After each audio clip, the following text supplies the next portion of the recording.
अस्सलाम वालेकुम, आप देख रहे हैं the war update Saeed Sajid Hussain के साथ। आसमान से बरसती आग और जमीन पर दहराते कदम, मिडिल ईस्ट में जंग के नगाड़े अब खामोश नहीं रहे।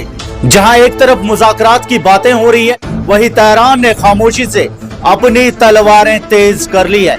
ईरान ने ऐलान कर दिया है कि हम तैयार हैं। यहाँ सूरत हाल इंतहाई कशीदा है। ट्रंप के धमकी आमेज बयानात के जवाब में ईरान ने अपनी पूरी ताकत झोंक दी है। मिलिट्री जराई के मुताबिक तेहरान ने 10 लाख फौजियों को तलब कर लिया है। यह सिर्फ एक फौज नहीं, ये एक तूफान है जो अमेरिकन घुसपैठियों का मुंतजर है। तस्नीम न्यूज एजेंसी की रिपोर्ट से दुनिया को हिलाकर रख दिया है। अरेबियन सी में मौजूद अमेरिकन बहरी जहाज यूएसएस अब्राहम लिंकन मुसलसल ईरानी हमलों का निशाना बन रहा है। हाल ही में इस एयरक्राफ्ट कैरियर पर एक अमेरिकन फौजी के जख्मी होने की इतलात मिली है।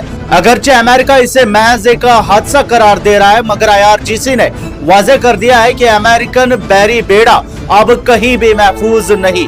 ईरान की नेवी ने कैरियर की तरफ कोस्टल क्रूज मिसाइल्स दागने की वीडियो जारी कर दी है। सीनियर कमांडर्स ने खबरदार किया है कि अगर अमेरिकन जहाज हमारी हुदूद में रहे तो उन्हें मुसलसल हमलों का सामना करना पड़ेगा।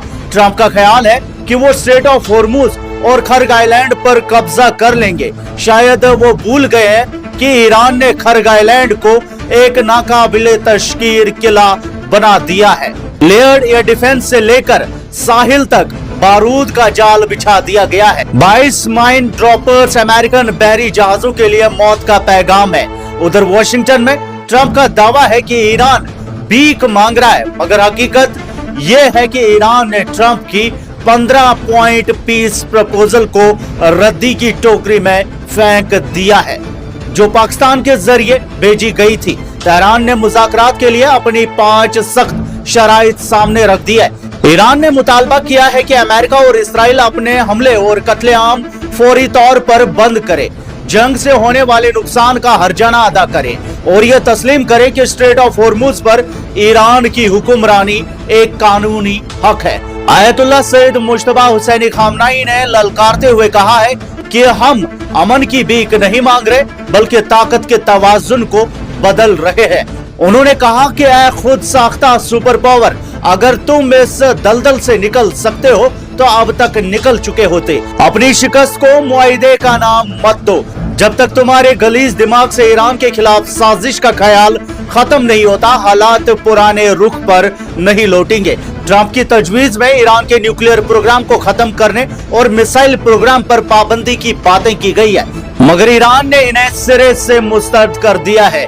दूसरी तरफ पेंटागन हजारों मजीद फौजी गल्फ में भेज रहा है, मगर इस सब के पीछे एक खामोश बहरान है। रिपोर्ट्स के मुताबिक अमेरिका के पास रेयर अर्थ मटेरियल्स का सिर्फ 2 महीने का स्टॉक बचा है, जो ड्रोन्स और मिसाइल्स बनाने के लिए जरूरी है। इनके बगैर अमेरिका की वॉर मशीन जाम हो जाएगी। अमेरिका इस वक्त चाइना पर इन्हिसार कर रहा है और यही उसकी सबसे बड़ी कमजोरी बन चुकी है। इस जंग ने पहले ही हफ्ते में $10 बिलियन निगल लिए हैं। यह जंग अब सिर्फ न्यूक्लियर वेपन्स की नहीं, बल्कि अना और आजादी की जंग बन चुकी है। क्या ट्रंप का यह मिशन 26 डेज उनकी अपनी तबाही का पेशखेमा साबित होगा? तेहरान के दरवाजों पर मौत खड़ी है और ईरानियन कौम कहती है कि खुश आमदीद। हमने साफ कह दिया है कि किसी ऐसे शख्स के साथ कभी समझौता नहीं होगा जो सिर्फ अपनी जात में गुम है। हमारा पहला और आखिरी लफ्ज यही है, ईरान ना झुका था ना झुकेगा। आपकी क्या राय है? कमेंट्स में हमें जरूर बताएं। मजीद न्यूज अपडेट्स आप तक पहुंचाते रहेंगे। फिलहाल के लिए इतना ही, शुक्रिया।